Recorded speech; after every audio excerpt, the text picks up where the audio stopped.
filled with excitement, fun, and is beyond limits.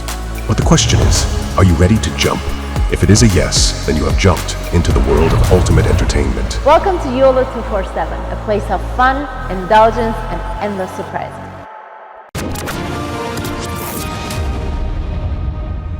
Wing commander अभिनंदन को पकड़ लिया था पाकिस्तानियों ने। उनका एयरक्राफ्ट शूट डाउन करा, वो नीचे आए और उनको POW बना लिया। हम तुम्हें इतने घंटे देते हैं, जो भी इनका टाइम था, इतने घंटे में अगर तुमने हमारा पायलट जो तुमने बंदी बना रखा है नहीं छोड़ा तो फिर समझ लो हैप्पी दिवाली। उन्होंने लगाया पूरा घंटी मारी दिल्ली और बोला कि मोदी जी से सर आप बात करेंगे उनसे। मोदी जी ने मना कर दिया, मैं ऐसे आदमी से बात नहीं करता। जय हिंद दोस्तों, मैं हूं मेजर गौरवारी और आप देख रहे हैं आज की ताज़ा तरीन खबरें। अच्छा, ये जो पूरा मामला चल रहा है मालदीव्स का, भारत का, लक्षद्वीप का, ये सब, इसमें चीन ने बीच में एक बयान दिया। कैसे बयान दिया? ग्लोबल टाइम्स माउथपीस है कम्युनिस्ट पार्टी ऑफ चाइना का। ग्लोबल टाइम्स ने एक बयान ये दिया है कि साहब देखिए, चाइना को कोई लेना देना नहीं है इस चीज़ से, पहली चीज़। दूसरी चीज़, चाइना ये नहीं कहता कि आप भारत को उल्टा सीधा बोलो या कुछ ऐसा बोलो।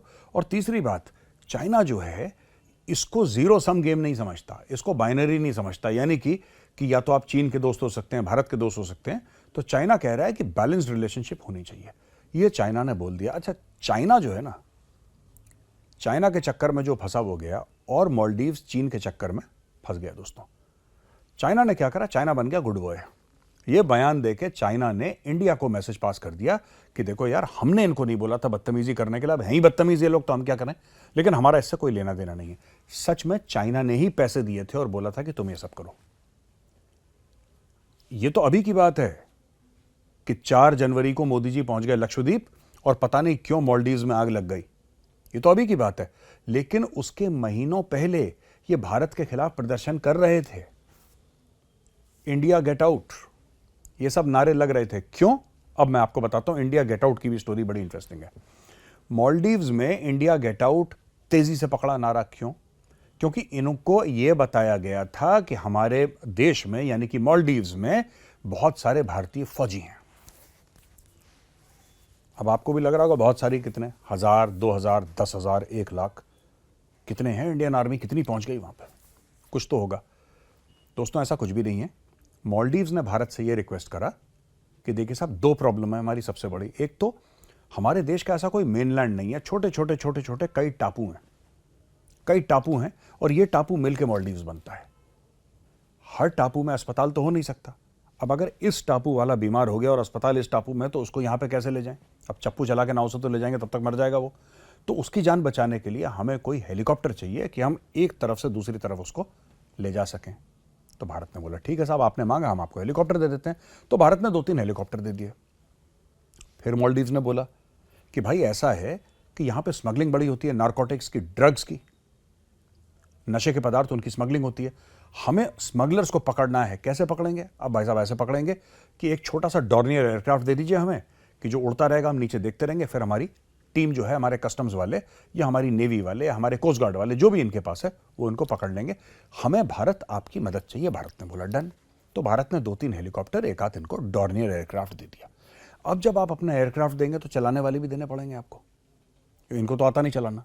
तो आप इनको फिर एयरक्राफ्ट भी देंगे और आप इनको पायलट भी देंगे और फिर आप इनको पूरा एक क्रू देंगे मेंटेनेंस का, क्योंकि एयरक्राफ्ट तो मेंटेनेंस मांगता है।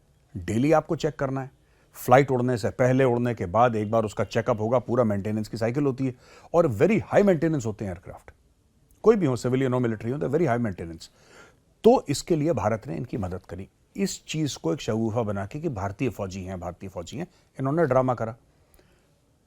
अब क्या हुआ कि जब इन्होंने मोदी जी से उल्टी सीधी बात करी और फिर भारत के लिए उल्टी सीधी बात करी, तो इनके जो मन में बात थी, जो इनका राष्ट्रपति मोहम्मद मिज़ूज़ू खुद ही कहता चला आया है कि भारतीयों निकलो, तो भारतीयों ने बोला ठीक है भाई, तुम चाहते हो हम निकलें, हम निकल जाते हैं। अब लोग कह रहे हैं कि हजारों की तादाद में होटल के कमरे कैंसिल, हजारों की तादाद में एयरलाइन के टिकट कैंसिल, सब कुछ कैंसिल ही कैंसिल हो रहा है वहां पे, सब कुछ। अब इससे ये लोग आ गए परेशान और वहां पे जो टूरिज्म की जो इंडस्ट्री के ऑपरेटर्स हैं, उनकी यूनियन ने अपने ही मंत्रियों को लताड़ा और बोला है कि यार आप लोग कुछ जिम्मेदारी से बात करा करिए, मुंह फाड़ के कुछ भी आप बोल देते हैं। हमारा सबसे बड़ा कस्टमर है, सबसे बड़ा कस्टमर, भारत, आपने भारत को नाराज कर दिया।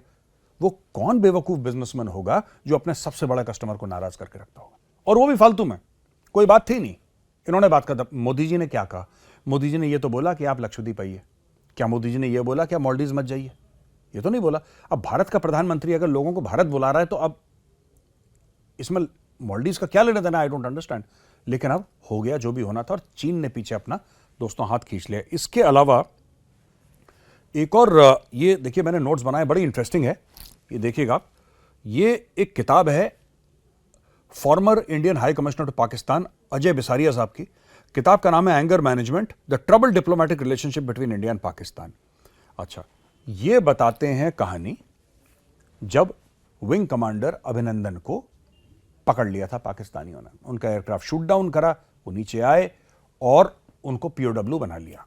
हो गया ये काम, पीओडब्ल्यू बन गए वो। इसके बाद क्या होता है कि भारत पाकिस्तान से ये कहता है कि भाई ऐसा है, अगर तुमने हमारे पायलट को नहीं छोड़ा, हम तुम्हें इतने इतने घंटे देते हैं, जो भी इनका टाइम था, इतने घंटे में अगर तुमने हमारा पायलट जो तुमने बंदी बना रखा है नहीं छोड़ा, तो फिर समझ लो हैप्पी दिवाली। तो भारत की 9 बड़ी मिसाइलें पाकिस्तान पे एम्ड थी। ये जो 9 बड़ी मिसाइलें थी जो पाकिस्तान में एम्ड थी, इससे पाकिस्तान गया सकपका। सोहेल महमूद पाकिस्तान का हाई कमिश्नर इन इंडिया उस समय वापस गया था पाकिस्तान, था दिल्ली में पोस्टेड, किसी काम से पाकिस्तान गया। उसने अजय बिसारिया जी को फोन करा रात को कि साहब किसी तरीके से जुगाड़ करिए, और प्रधानमंत्री पाकिस्तान के इमरान खान ये मोदी जी से बात करना चाहते हैं। तो इन्होंने लगाया पूरा घंटी मारी दिल्ली और बोला कि मोदी जी से कि सर आप बात करेंगे उनसे। मोदी जी ने मना कर दिया, मैं ऐसे आदमी से बात नहीं करता। अब यहां तक बात हो गई कि इससे बात नहीं करता। अब पाकिस्तानी और सकपका गए। तो आपने अयाज सादिक है, आपने शायद ये वीडियो देखा नहीं देखा, अगर नहीं देखा तो दोस्तों एक बार वीडियो मुलाहिजा फरमाइए। और अभिनंदन की क्या बात करते हैं? मुझे याद है शाह महमूद कुरैशी साहब उस मीटिंग में थे जिसमें प्राइम मिनिस्टर साहब ने आने से इनकार कर दिया और चीफ ऑफ आर्मी स्टाफ तशरीफ लाए।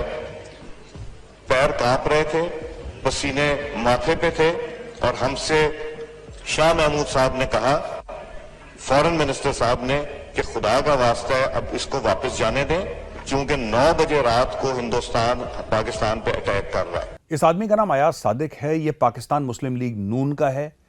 और ये क्या कह रहा है? ये कह रहा है कि हमारे पास बाजवा साहब आए और हमारे पास शाह महमूद कुरैशी फॉरेन मिनिस्टर आए, टांगें कांप रही थी और माथे पे पसीना था, और उन्होंने ये बोला कि खुदा का वास्ता है इसको छोड़ दीजिए, यानी अभिनंदन को छोड़ दीजिए, वरना इंडिया अटैक कर देगा। तो दोस्तों ये पूरी कहानी थी जो मोदी जी ने बताई थी, एक पब्लिक मीटिंग में बताई थी, और उन्होंने बोला था कि अगर वो नहीं छोड़ते तो वो रात होती कत्ल की रात। ये जो कत्ल की रात वाली बात मोदी जी ने कही, ये अब पाकिस्तानी मीडिया में बहुत ज्यादा डिस्कशन में है कि प्रधानमंत्री भारत के ये कह चुके थे वो रात कत्ल की रात होती। उस रात को सब कटते, सब मारे जाते। ये मोदी जी का खुद बयान है, ये मैं नहीं बोल रहा।